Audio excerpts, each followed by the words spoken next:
Hi there, I'm Kristen Trippett, my colleague Naomi Fitzgerald, and today we're talking with Dr Ange Rogers about her research work in place value. Hi Ange, great to have you with us today. Thank you. Thanks for having me. Ange, you've done a lot of research in place value. What are three most important things that you have learnt through your research? I guess the most important thing is that renaming is a really critical concept in teaching and learning place value.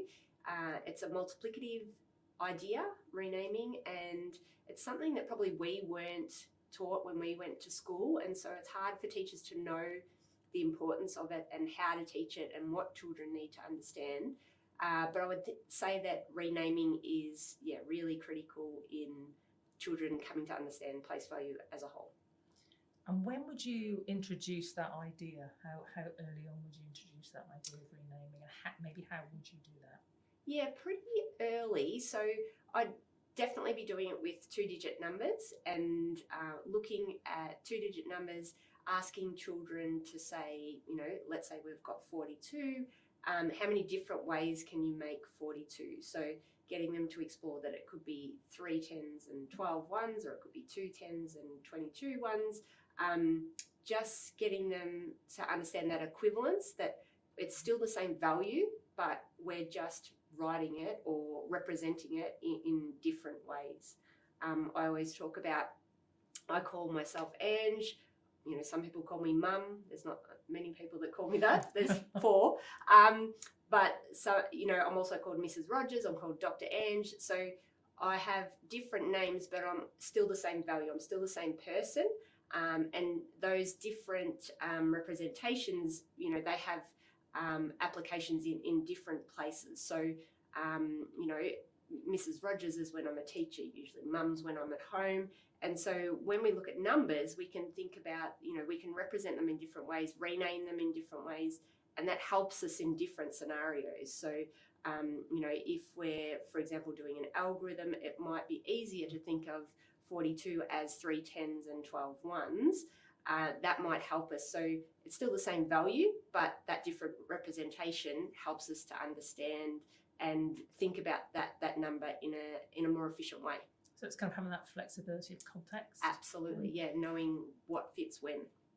And with the renaming, with decimals, would you do very similar stuff with regard to decimals? Yeah, absolutely. So all of the 6 aspects that are involved in place value, which renaming is one of them, they all apply to both whole numbers and decimal contexts as well. So I'd be doing renaming with decimals, and I think, again, that is a critical piece to them understanding the decimal number system. So just as whole number renaming is critical to understanding the whole number system, so is renaming of decimals for decimals.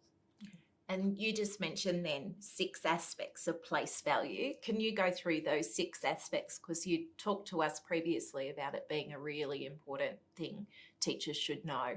Yeah, so one thing about place value is it's a very broad term. So it's difficult for teachers to know whether they're teaching it comprehensively, whether they've taught it all.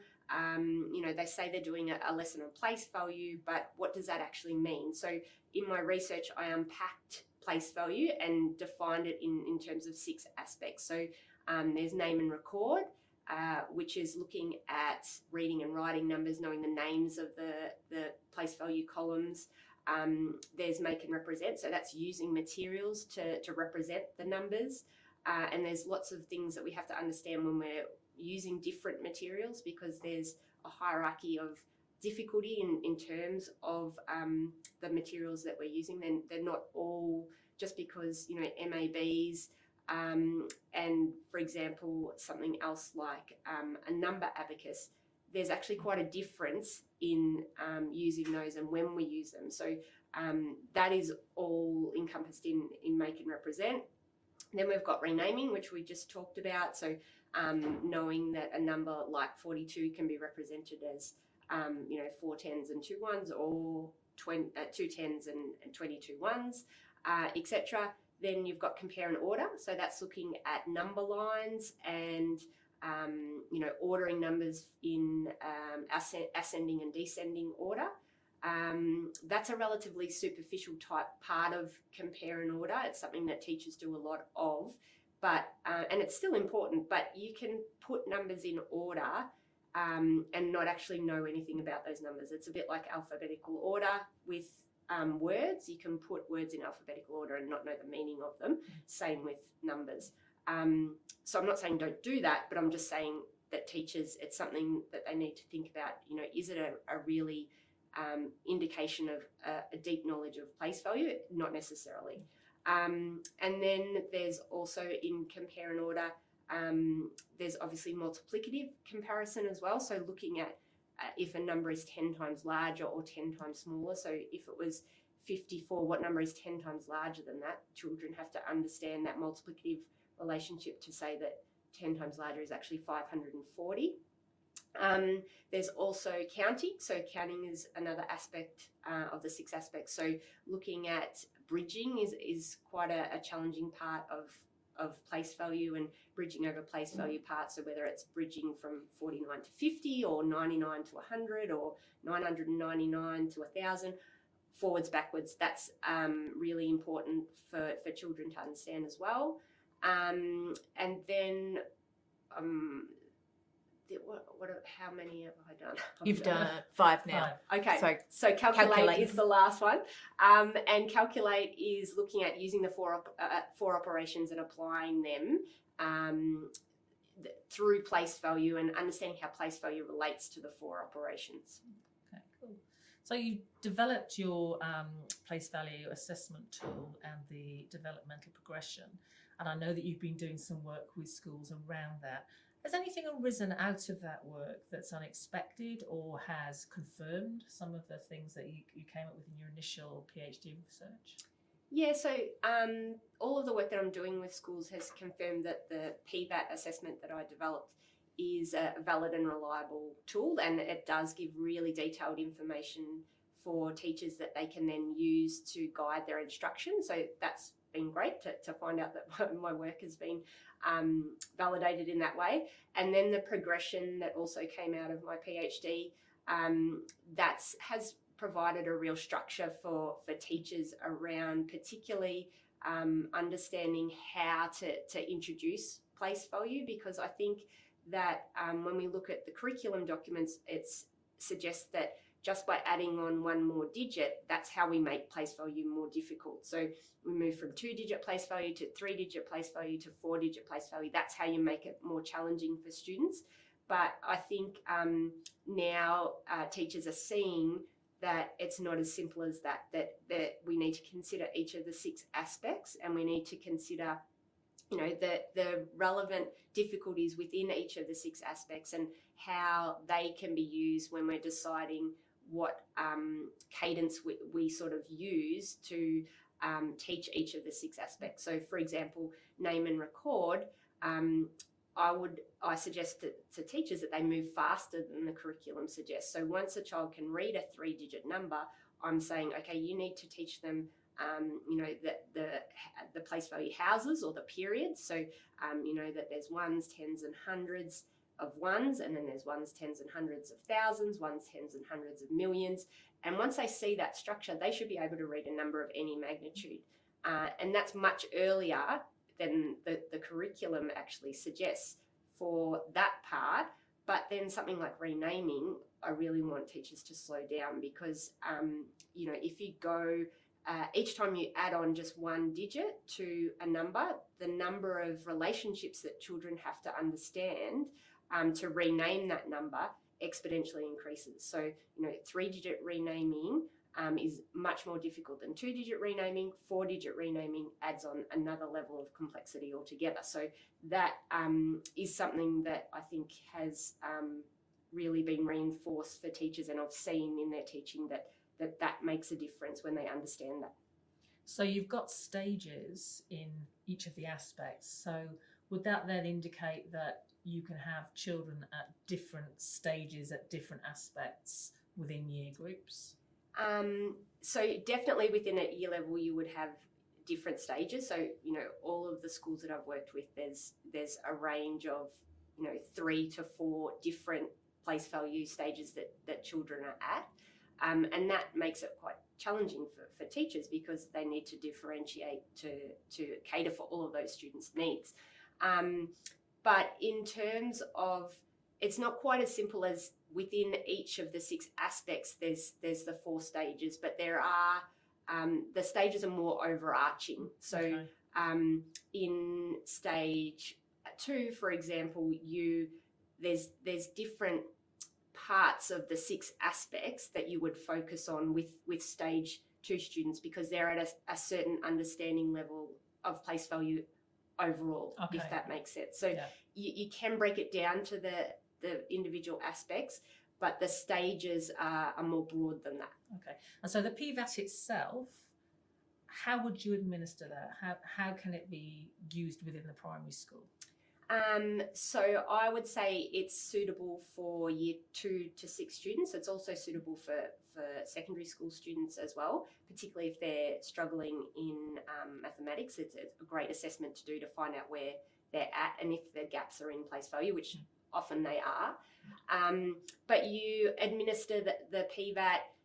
It takes usually about 30 minutes. It's a paper and pen test. And the children go as far as they can in the assessment. So they, obviously it's the same test from grades 2 to 6. So a grade 2 child probably may not go as far as a grade 6, but then again they may. And that's the beauty of the assessment because you can get a continuum in your whole school from grade 2 to grade 6 of where everyone sits on the same assessment. So it makes moderation really a powerful discussion around, where students are at. I've got some grade 3 students who are at the same understanding level as my grade 6 students, and so it becomes a discussion not so much of year level, but of where our children are at developmentally in their place value understanding, which I think is an important shift to make with teachers when they are considering where the next piece of instruction is. We want them to think developmentally rather than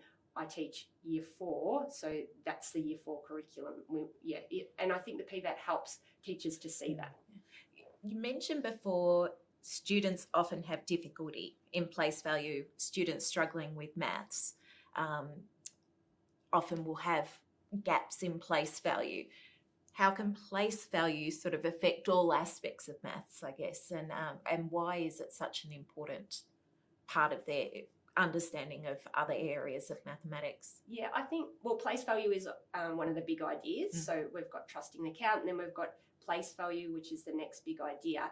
Then you've got multiplicative thinking. So it's like that piece, particularly in the primary school, that is probably the most important in those middle years of primary school to get really bedded down, because if you do, then you've set them up for a really great foundation to moving on to that multiplicative thinking and even the additive thinking as well. It all relates to those as well. So I think that if we can, really work on place value and make sure that it's taught in a deep way and it's understood really well, then I think that it sets them up for, everything that comes beyond that. And then because it just has, so many connections to decimals and, to problem solving, to all different areas of the maths curriculum. Even if you think about converting units, for example, if we're moving from millimeters